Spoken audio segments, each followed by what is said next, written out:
तो चलिए जानते हैं झारखंड की छोटी बड़ी खबरों को सिर्फ 10 मिनट के अंदर। तो दोस्तों हम आपको बता दें, ज्योत्सना करकट्टा टाइगर जयराम मातो को काफी ज्यादा उल्टा पलटा बोलते नजर आई। वो बोली कि वो सबसे पहले संविधान पढ़े, मारपीट करके कोई नेता नहीं बनता। जहाँ देखो वहां पर पुलिस को मारने का धमकी देता है, यहाँ तक कि उनके प्रत्याशी पुलिस को मार करके नेता बनना चाहते और काफी बड़े बड़े बातों को बोली, जो आप सभी को जरूर सुनना चाहिए। जो इनके सुप्रीमो हैं बात करते हैं बड़े संविधान का, मैंने गुर्जा गुर्जा पुर्जा पुर्जा पढ़ा हुआ है, तो बताइए ना ऐसा कौन सा अनुच्छेद में लिखा हुआ है संविधान का कि आप पुलिस के ऊपर हाथ उठाओ, वर्दीधारी के ऊपर हाथ उठाओ और मारो और कोयला चोरी करो और बालू चोरी करो और उसकी वसूली करो? ऐसा कौन सा अनुच्छेद और संविधान के अनुच्छेद में लिखा गया?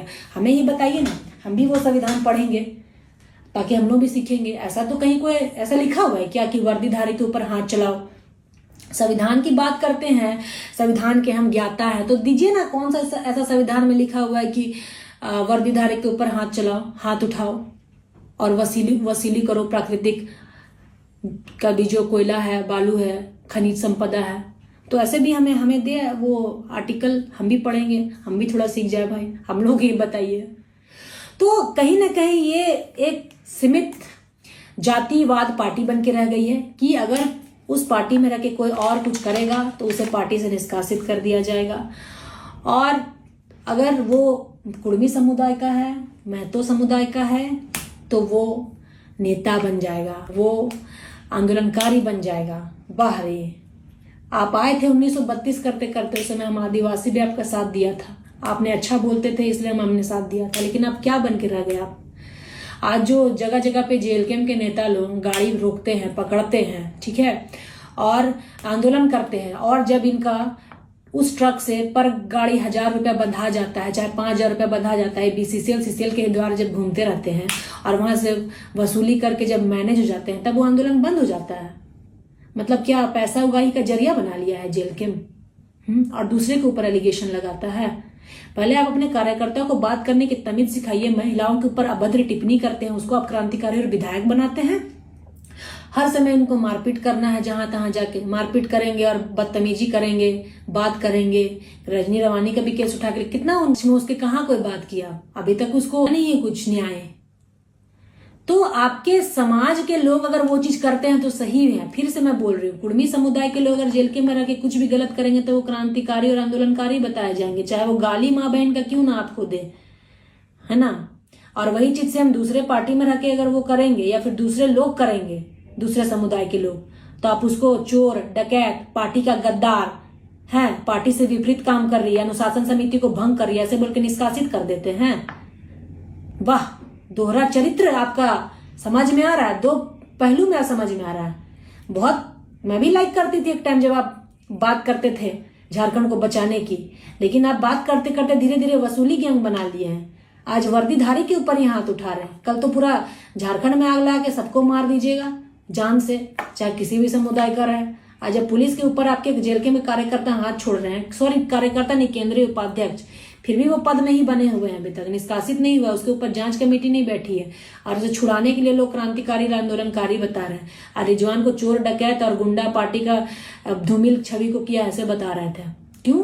क्योंकि रिजवान अंसारी दलित समुदाय से था, मुस्लिम समुदाय से था, मुस्लिम था, इसलिए उसको ऐसे चोर, डकैत और पार्टी विरोधी काम किया। उसे अल्पसंख्यक मोर्चा अध्यक्ष पद से हटा दिया गया, जांच कमेटी तुरंत बैठ गई उसके ऊपर। क्यों? जयराम भाई, उनको मैं बोलूंगी, आप इतने ही संविधान और संविधान का अनुच्छेद पढ़े हैं तो थोड़ा सा अपने कार्यकर्ताओं को भी पढ़ा दें फिर से। आप लोगों को तो हम लोगों से सीखना चाहिए, हम लोग आदिवासी से, हम लोग आदिवासी सीएम हेमंत सोरेन से, वो तो आदिवासी है, हम लोग का आदिवासी से आपको सीखना चाहिए। जब हेमंत सोरेन सीएम, जो कि सीएम है झारखंड के, उनके ऊपर एलिगेशन लगा था जमीन मामला को लेकर, मैं उनकी तारीफ नहीं कर रही हूँ, मैं आदिवासियत की यहाँ पे थोड़ी सी बात करूंगी कि हम लोग का आदिवासी में देखिए ये चीज है ब्लड में, कि जब हेमंत सोरेन के ऊपर जमीन मामला में केस मुकदमा हुआ था तो उन्होंने उस चीज से पहले ही सीएम पद से इस्तीफा दे दिया था। बताइए उनका बड़प्पन देखिए, जब उनके ऊपर आरोप लगा था तो सीएम पद से उन्होंने इस्तीफा दे दिया था। और इन लोगों के ऊपर बालू वसूली और फलना ढेकना का जब आरोप लगता है तो क्रांतिकारी और ये बताते हैं, अरे भाई अगर मारपीट, आरक्षी को आज मारे हैं जेएलकेएम का नेता लोग, जब मारपीट करके ही आदमी को नेता बनना रहता तो प्रधानमंत्री तो इतना बड़ा चीज है, वो भी मारपीट करके प्रधानमंत्री बन जाता। तो यहाँ मारपीट करके कुछ नहीं होगा। शब्द और विचार मैटर करते हैं, शब्द मिलना चाहिए, विचार मिलना चाहिए, है ना।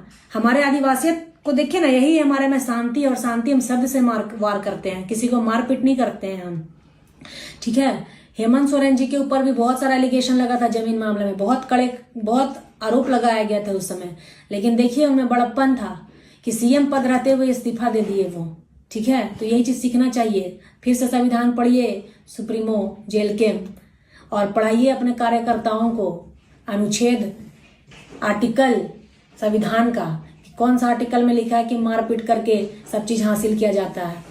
पढ़िएगा तब ना सीखिएगा जी।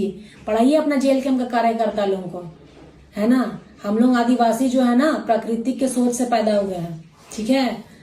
और उसको चुनौती दीजिएगा ना, शांत है तो हम लोग को शांति रहने दीजिए, ठीक है। गलत सही जो पट्टा आप लोग आदिवासी के आंख में बांध के रखे थे ना, हम लोग उसको उठाने का काम कर रहे हैं, ठीक है। और आदिवासी वो आदिवासी नहीं रहा कि चुप हो जाएंगे। अब आदिवासी ऐसा है कि गलत के खिलाफ बोलेंगे भी और लड़ेंगे भी, और बाकियों को जगाएंगे भी, जो आप लोग गलत सलत काम करके आदिवासी वोटरों को यूज करते हैं। और इनके जो सुप्रीमो है अभी तक कुछ बोल नहीं रहे हैं, क्यों नहीं बोल रहे हैं? ये तो हम जान गए कि ये बालू वसूली करने वाले रंगदार को ये जेल कैंप की पार्टी और उनके लोग उनको क्रांतिकारी और आंदोलनकारी बता रहे हैं, ठीक है।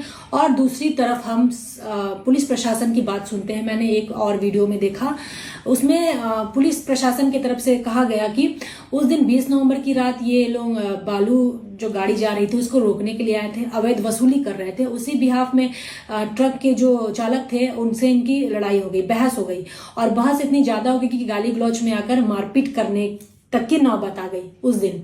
तो जब तुरंत थाना प्रभारी को बोला गया, थाना प्रभारी आए, तो ये जेल कैंप की भीड़ ने और वहां उनके सभी नेता ने आरक्षी नरेश यादव और चौकीदार को मार के घायल कर दिया गया।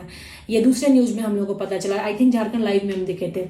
तो आप पुलिस वालों को मार के घायल कर देते हैं और पुलिस आपको कुछ ना करे, तो आप ये जो इनके सुप्रीमो हैं बात करते हैं बड़े संविधान का, मैंने गुर्जा गुर्जा पुर्जा पुर्जा पढ़ा हुआ है, तो बताइए ना ऐसा कौन सा अनुच्छेद में लिखा हुआ है संविधान का कि आप पुलिस के ऊपर हाथ उठाओ, वर्दीधारी के ऊपर हाथ उठाओ और मारो, और कोयला चोरी करो और बालू चोरी करो और उसकी वसूली करो? ऐसा कौन सा अनुच्छेद और संविधान के अनुच्छेद में लिखा गया? हमें ही बताइए ना, हम भी वो संविधान पढ़ेंगे ताकि हम लोग भी सीखेंगे। ऐसा तो कहीं कोई ऐसा लिखा हुआ है क्या कि वर्दीधारी के ऊपर हाथ चलाओ? संविधान की बात करते हैं, संविधान के हम ज्ञाता है, तो दीजिए ना कौन सा ऐसा संविधान में लिखा हुआ है कि वर्दीधारी के ऊपर हाथ चलाओ, हाथ उठाओ और वसूली करो प्राकृतिक का जो कोयला है, बालू है। जय जोहार, जय झारखंड, जय धर्म, जय मां सरना।